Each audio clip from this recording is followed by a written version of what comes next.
Anong pangalan mo? Richlyn po. Princess po. Anong gusto mong sabihin?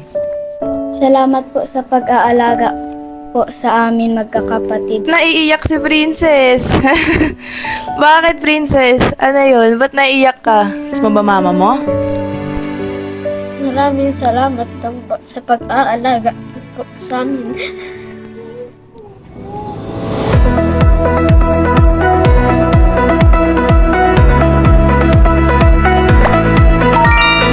Hello po mga kalingap, welcome back to my channel. So today meron tayong gagawing mission.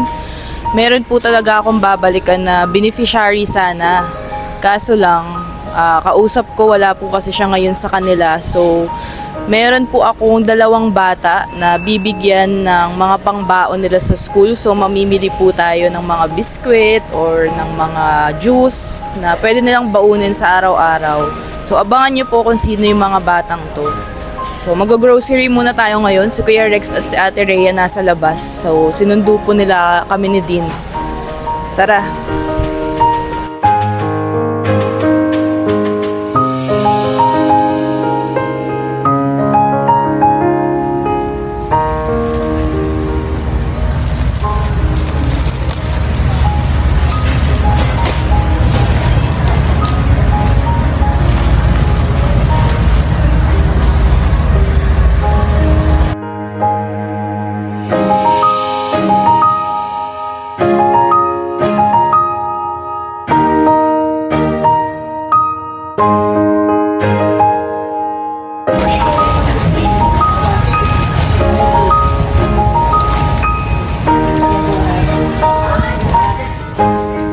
So mga kalingap, ayan po ang mga bagong alaga ni Kuya Brooks. Dalawa po yan sila. Anong pangalan mo? Richlyn po. Regine. Richlyn po. Richlyn, ikaw. Princess po. Princess. Ilang taong ka na? 11 years old po. Anong grade mo na? Grade 5 po. Ikaw? 11 years old din po, grade 5. Magkapatid kayo? Pinsan po. Magpinsan. Dati niyo pa kilala si Kuya Brooks? Opo. Dati pa. Tagasan kayo?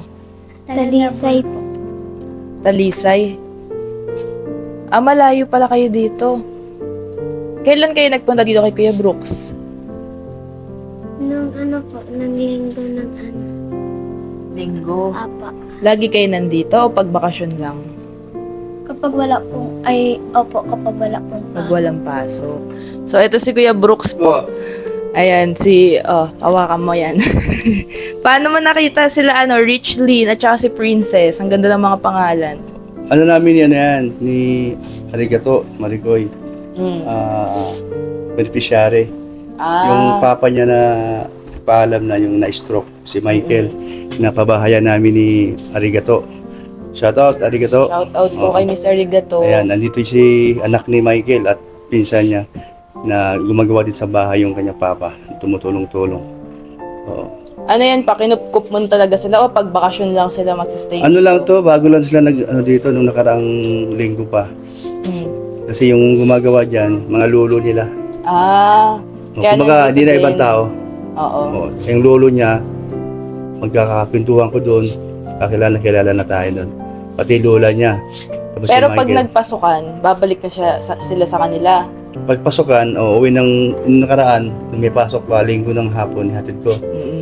Pag may pasok, inahatid mo. Pag wala, dito. Dito siya dahil gusto dadala naman doon. Sabi ko naman, sige, para may kalaro to si Alin yun. Nituruan man nila ni dalawa. Tinuturuan nila ng magbabasa, tsaka yung mga upo turuan ng upo. Kasi pag tinawag mo, oh daw, Para active na din si Ali, may mga kalaro siyang halos kasing edad hindi na siya niya. masyadong malungkot kasi mayroong dalawa na nandun sa sala sila o kaya dito.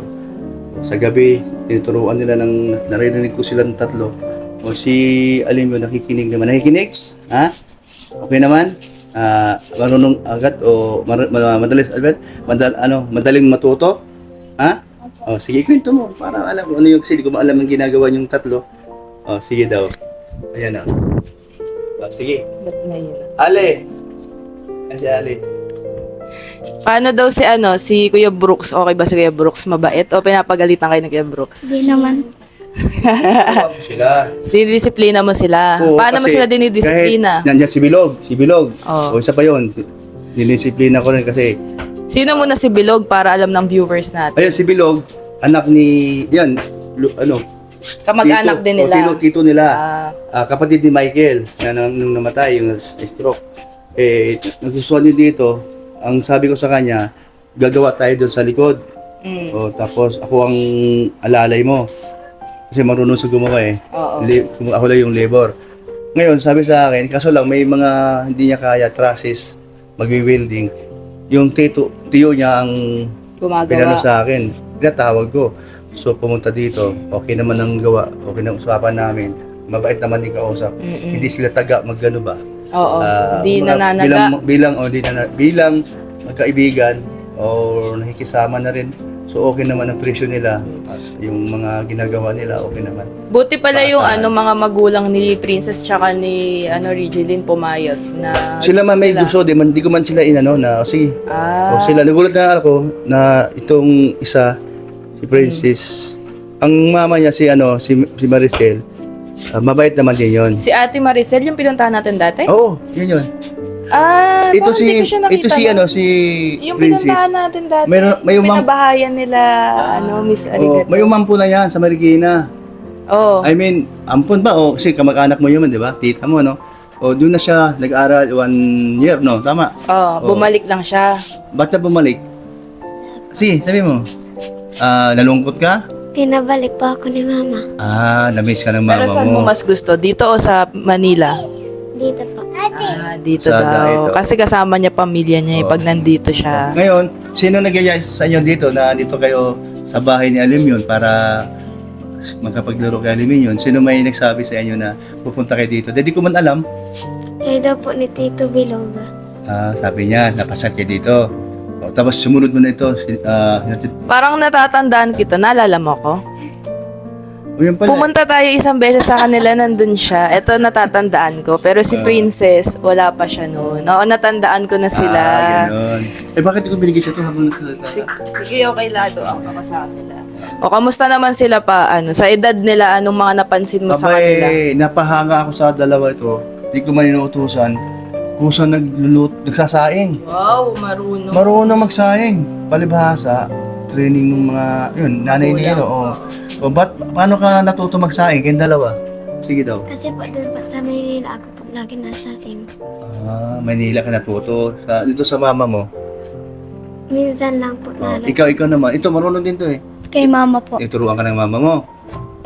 Pero may lusyon ng kusa, magwawalis, tapos Oo. naghugas sa plato. Di mo na ako mautos ka, nakakaya baga. Basta sila lang kumikilo. Siguro, tinuruan ng magulang na pag andun kay Kuya Brooks, huwag kayo pasaway. Pero parang Maganda ganun. yan, mga kalaro pala ni Ali, Tapos, ang gusto ko lang magagaling. doon, ang pinakano ko doon, may kalaro si Ali na kata paano, hindi gaano mas matanda. Kasi kami tayo ang kalaro, sila si Paring Red. Ito, mas bata di hamak, ba? Ali! Okay ka lang? Masaya kayo pag nandito kayo kay Kuya Brooks? Apo. Bakit masaya? Ano yan, pag may school na kayo, kailan kayo babalik ulit dito? Biyernes po ng hapon. Gusto na nila dito sa bahay ni Siguro Kuya para Brooks. itong si Ali, habang lumalaki ito, o yung banding nila, makikilala na ng gusto ni Ali, yung dalawa. Mga May ate. bago na pala kaming kapatid ni Kalingap Dan. Hindi lang pala kami 4. May dalawa pa po, ayan, si Princess tsaka si Regeline. Mababait naman sila. 6 na pala kami. Uso ng mama mo, nandito kayo. Paano yung gawain doon sa bahay na may mas makatulong kayo sa mama mo? Meron po doon si Kuya Angel. Kay kuya niya daw. Ipapasa At ko least si mama niya, panatag siya na nandito yung mga anak sa'yo, di ba? Ayan naman si Ibilog. Oo. Si Ibilog naman. Yung tiwala ng magulang Tiwala sa'yo. naman. Masaya ka naman pa na si Kuya, sa mga hindi po nakakaalam mga kalingap, si Kuya Brooks, mahilig po yan Ampon. mag-ampon talaga. Sa Tagig pa lang po siya, di pa siya nagbablog. Totoo Na yan. mga kamag-anak din po ni Tita Elena, minsan kinukup niya, mga di niya kakilala, nandun din po lagi sa kanila. So, ugali na po talaga yun ni Kuya Brooks noon pa. Alam mo saan tayo nagmana? Kung saan ako nagmana? Saan? Kay nanay. Sa lulang. Ganon din siya. Oo, dahil... Parang si si Kuya Val, ganon din eh. No? Oo, ganun Madaming din. pong ampun si Kuya Si- Val sa Lighthouse. Oo. Tita Jonah mo, ganun din dati. Opo, mga matubang. Talagang nasa dugo na po nila yan. Pero may surprise ako sa inyo. Ay, Kasi nag-grocery kami kanina ni Deans. ay grabe. At bumili ako ng mga pambaon nila sa school. Sem break nyo pa, tama? So ito bahala na kayo kung kakainin nyo na. Pero pambaon nyo to. Bigay mo na, sabi mo na lang kala mama mo ha, na may pambaon na kayo para di sila mamroblema. Kukunin lang natin. Huwag nyo lang kainin kasi mayroon naman dito. Kwentuhan mo muna sila pa bago. Sige. Para kukunin Ganoon na lang, anong binigay ni Ate Hana nyo, itabi nyo na lang. Pag-uwi nyo na lang. Para yung mga kapatid mo, mabigyan, no? O, tapos, parang gusto mo lang kainin, tiisin mo lang na huwag mo kainin to dahil dadalhin ko muna sa bahay at andun mga kapatid ko, di ba? O, tapos may tinapay naman tayo dyan. O, bakit? Masaya ka na nandito mga ate mo? Happy ikaw? Oh, yes daw. Happy ikaw mga nandito si mga ate mo? Oh, talaga. Yes daw, you know? Anong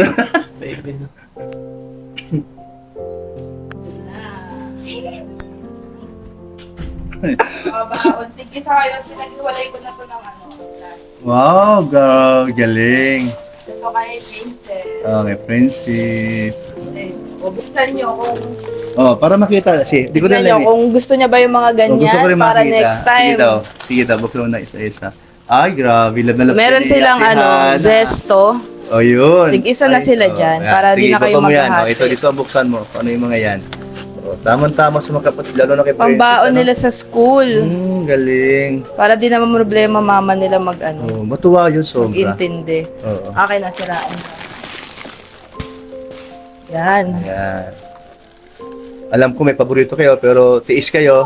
Anong paborito nila? Ay, ayan, no? Ayun madami yan. Oo, mahilig siya sa May ganyan, ay. Hansel. Di ba ganyan mga baon nyo sa school? Tinapay naman tayo lagi sa bahay. Okay sa inyo? Happy? Apa. Apo, Ay, si Ali nakikisali po. dali. Yung heart. Heart Sabi daw. natin. O, Ali, heart. Heart, dali. Wala, mahihain na po si Ali. Mahihain na po siya. Malaki na si Ali. Malaki na kasi. Dadalaga na siya. Kaya mahihain. So, okay yan sa inyo? Di ba may mga kapatid ka madami? Share mo yan sa kanila. Apa. Ilan sila magkapatid?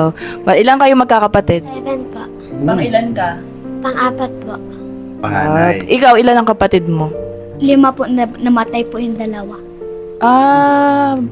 Pang ilan ka? Pangatlo po. Sa panganay. Madami po pala silang Ikaw ng magkakapatid. bunso. So, dadagdagan natin Ikaw sa na bunso susunod. ngayon. Siya na lang bunso ngayon. Bakit naman tayo yung dalawa mong kapatid? Yung isa po, kinulbonsyon po siya. Yung nagsunod po sa akin lalaki, tapos po, yung buntis po si mama yung nagsunod po kay Tutoy. Nakunan po si mama. Nakapulupot po kasi yung pusod.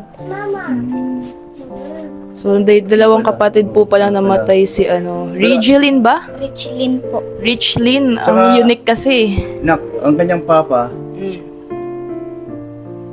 anong, yun? Istorya nun sa bituka niya. Ano ba nangyari doon? Nagkalus-lus. Ganon din po yung lalaki Ganon ko. sa pinutol. O, tapos, dinugtong ulit. Wow, grabe, no? Yung papa niya. Pero yung nakaraan, yung gumagawa dito, tumutulong baga dito yung papa niya.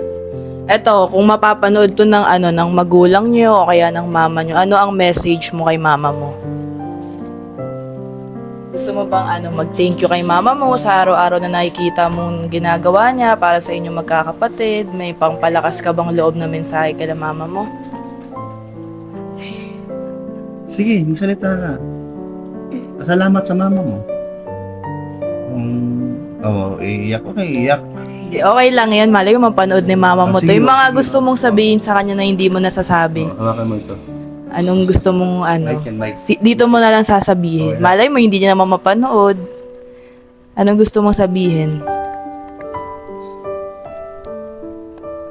Salamat po sa pag-aalaga po sa amin magkakapatid.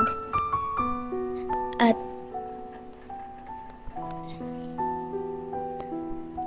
Ba't naiiyak si Princess? Bakit, Princess? Ano yun? Ba't naiiyak ka? Ba't naiiyak ka, Princess? wala lang po. Namimiss mo ba mama mo? Ba't naiiyak ka? Nahihirapan ba kayo sa buhay? Bakit? Naiyak si Princess. Bakit ka naiyak? Anong gusto mong sabihin sa mama mo, Princess? Maraming salamat lang po sa pag-aalaga po sa amin. Yung mga ano mo pa nakakatawa yung mga inaalagaan mo kasi ganyang edad pero tingnan mo nakikita mong na-appreciate nila magulang nila. Sitwasyon ni Princess, wala na siyang tatay. Ang mama niya, anong trabaho ngayon? Nag-extra ng saan? Kaya Tita Jenna po, Anong trabaho? naglilinis-linis po Sa bahay? Apo. Ilang beses sa isang linggo nagtatrabaho? Sa ano po, kapag Martes po, wala po siyang Pag Martes wala trabaho. siyang pasok. Apo, kapag Linggo din po. Maglinggo. Ayan. So bala ko nga, Hana, yung iba niyang kapatid at mama niya, gusto kong dalhin dito para kahit papano anong okay baga. Sana nandito ka rin. Araw ng linggo next week. Next week? Bala ko O yun, sige, isipin sige. mo. Kasi kawawa talaga sitwasyon nila. O, siyempre, ito naman, ganoon din. Kasi ang mama niya, papa niya, extra din sa mga construction, kung ano meron. O, pero ito si Princess, yung mga kapatid niya, 7 sila. So, ang mama hirap dyan sa buhay. Kaya, yun nga, binibigyan ko sila ng bigas. Hindi ko na nga na-vlog, pinapadala ko na lang kay Bilog. Alam niyo naman, may grocery, pinapadala ko sila. Hindi ko na i-vlog yun dahil pinapadala ko na lang. Naiyak si Princess. O bakit ka naiyak? Di namin alam. Sige, sabihin mo. Anong dahilan? May naalala ka sa mga kapatid mo? Naawa ka? O dahil meron kang pasalubong sa kanila na naiyak ka sa tuwa dahil minsan lang makita ng mga kapatid mo na may pasalubong ka. Sige, sabihin mo. Nakakaawa naman si Princess. Sakto pala yung binigay namin sa kanila. Malaking tulong pala yun, no? Kahit papaano, kahit busy si Maricoy Arigato. Yun, yung grocery, sa kanya manggaling yun. Yung bigas, kay Mami Inda yun. Oo. Yun yung natandaan na pinadala ko sa kanila parati. Si Princess. Ito sana, mutik na umiyak, ano? Ano naalala mo? Mabait into, matay. Hindi, natutuwa ako sa kanila kasi 11 sila. Pero yung pag-iisip nilang dalawa, matured. Tsaka hindi sila puro laro na parang nakikita ko kay Princess tsaka kay Richlyn, nakikita nila yung paghihirap ng nanay nila, ng magulang nila. Alam nila yung realidad ng buhay, kaya ganyan yung reaction ni Princess, umiyak siya. Ari. Karapat-dapat silang tulungan talaga. Makita mo yung kanilang sitwasyon. Mabait naman mga bata, tsaka yung mga kamag-anak nila. Kamag-anak ni ilan ni Rizal, tama Rizal baga. Kamag-anak nila to. So, minsan naman natatawa natulungan din sila minsan. So hindi naman ibig sabihin na alam mo, pakita mo yung higaan ilatag mo yung higaan niyo. Ayan, dyan po sila umiga, si Princess, tsaka si Richlyn. Tapos naka-aircon din sila dito, kasama nila sila Kuya Brooks sa kwarto, isang kwarto po sila. So, dyan po sila. Ilatag mo, dyan sila ang dalawa. O minsan sila tatlo ni Alim yun. O yan Tabi-tabi sila. Tabi-tabi sila. Tapos yung si Jerlyn tsaka si Melody sa kabilang kwarto. O kasi masikip na baga dito. Ayan naman dito kasi masikip. Isang single lang baga dito. Nandun sila sa kabila. Sige na, okay na yun. Naiiyak si Princess tsaka si Richlyn. Basta anong masasabi nyo sa mga nakuha nyong pambaon nyo? Maraming salamat po. Ikaw. Salamat din po. Ayun. Huwag kayong mag-alala, hindi yan isang beses lang. Kasi marami rin pala kayong kapatid. So next time dadagdagan pa natin yung mga pambaon para mas madami kayong mag-share ng mga kapatid mo. Thank you sa inyong dalawa. At Kuya Brooks, welcome naman sila dito lagi, no? Ay, oo naman. Wala tayong problema kasi mga mababait naman sila. Pero pag, habagay, kung mayroon akong nakitang pasaway o kanilang kinikilos o tuturuan man natin. Kasi normal naman yun at bata pa Normal sila. man yun. Pero wala ba akong nakita, mabait man? Okay man. O, ano sila, yung mayroon silang kusa. At saka ang gusto ko lang talaga, si Alin yun. Ali, may Oo, kapatid oo. si Tapos Ali. tinuturuan talaga nila na magbasa. At saka yung ugali baga na Matyaga sila. matyaga nakita ko. Tapos sa labas, paghapon, lalabas sila. Lalaro. Lalaro sila doon. So, ayun lang po mga kalingap. Salamat po sa panonood nyo sa amin. At syempre, i-share nyo din po and like ang ating mga charity vlogs para mas makatulong tayo gaya po kay Rich din tsaka kay Princess. So, salamat po and bye-bye. Yan. And syempre po, si Kuya Val at saka si Kalingap Rob ang nagsimula ng ng Kalingap. Support lang po tayo sa lahat. God bless po.